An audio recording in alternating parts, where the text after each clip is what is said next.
Well, I mentioned my O-level in-law a bit too soon. Not to mention my knowledge, I thought, of void and voidable marriages. I had forgotten the difference. Shame to say. A void marriage is one which is bigamous or incestuous or other obvious things like that. It's never valid from the word go. Or polygamous under our law.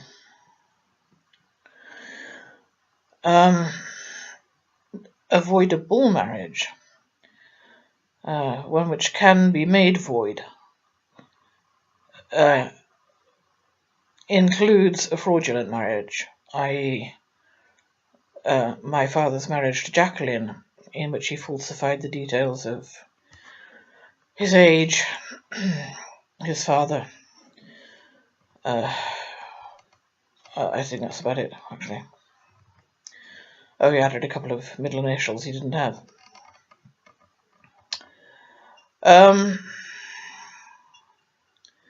So I had thought, fraudulent, therefore not valid. I was wrong. It was valid. One of the parties could have annulled it if they had wanted to. Well, my father obviously didn't want to, or he wouldn't have entered into it. And Jacqueline would have had to know that it was fraudulent, and why would she know? So even if she had gone to a solicitor once she discovered my mother's existence, if she did not know that my father's details were incorrect, or some of them were incorrect, she couldn't tell the solicitor, and the solicitor couldn't say, have it annulled. She'd had to divorce my father for adultery. And whose name did she know? My mother's. And God, talk about slow on the uptake. What would I have done if I'd been Jacqueline? Well, I would have divorced him, of course I would. You know, take your choice. And I don't know if I would even have gone that far, but of course, it depends on the woman. Most women are not going to voluntarily carry on living in a marriage where the husband is absent at weekends with another woman. What they're going to do is divorce him for adultery.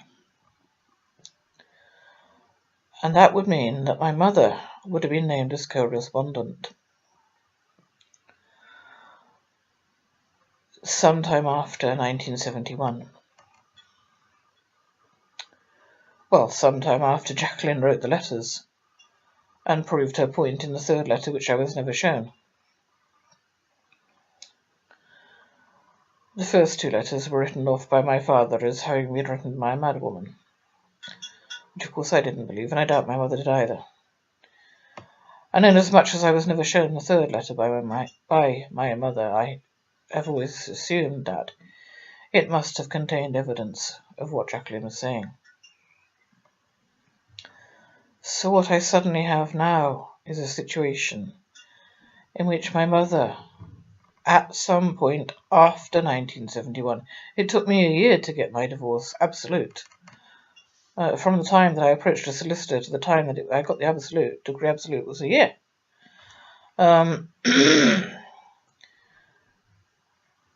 So sometime, perhaps 1972 even,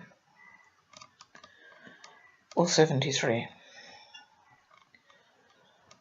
my mother found herself named as co-respondent in a divorce. I am now assuming. I think that would have finished her completely. And I think that would account for her non-attendance at family events, major family events such as the marriage of her son and the death of her guardian, the funeral of her guardian.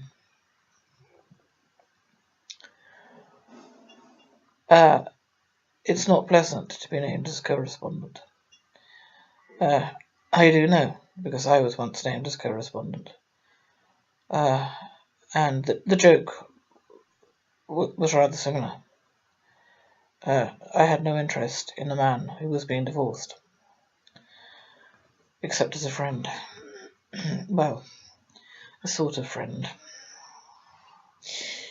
My mother, co-respondent.